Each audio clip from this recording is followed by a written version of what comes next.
Marketing Clinic, here today to talk to you about why we think it's important for hospitals to be health and wellness partners to patients.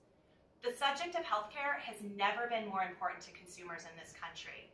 We're regularly asking ourselves what it is that we need to do to maintain our health and also where we can go to get the best care. We're regularly turning to digital sources of information to get the insight that we need to be active partners in our health, both to maintain our health so that we can hopefully avoid future critical care issues, but also when faced with a healthcare problem, understand all the information we need to understand all of our options. Hospitals have a really important role to play, both as educator and as advisor.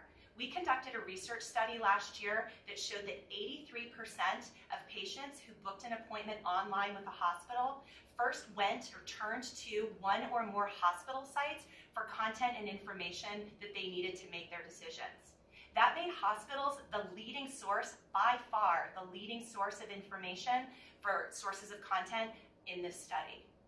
Now is the time for you to establish yourself as a trusted go-to resource so that when patients are faced with a healthcare issue, you've established yourself as a primary partner for them. So what should you do today? Number one, take a look at the content that you already have available. You probably have a lot of information out there, both online and offline, that's not being used to its fullest potential. Once you've cataloged and understand what content you have available, take a look at how you want to organize that information on your website. Think about how patients are searching for information. We know that at different stages, they're going to be looking for content on managing their health, on understanding what the symptoms that they're experiencing may mean. Once they've got a diagnosis, they're going to go online to get information about that diagnosis and ultimately information about their treatment options. So make sure that how you have your content organized on your website reflects the various stages of that journey. And then lastly, once you have the information organized, make sure that you're investing in a distribution and discovery strategy that crosses multiple platforms. That same research study that I referenced earlier, in that study we saw that 50% of patients who told us that they did not watch a video online as part of their research process didn't do so because they didn't know it was available.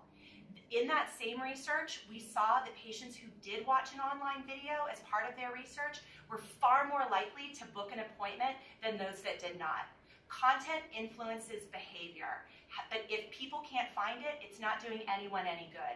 So make sure that you're thinking about how to raise awareness of what information you have available across platforms such as search, display, video channels, as well as your social networks. As patients more and more are turning to online resources for information about how to manage their health and wellness, they're going to be using that information and it's going to be influencing their decision making. Now's the time to consider how you can use your resources to establish yourself as a health and wellness partner for patients in this country. This is Nicole from the Marketing Channel. Thank you so much for watching this video and check out other videos to develop a smart marketing strategy.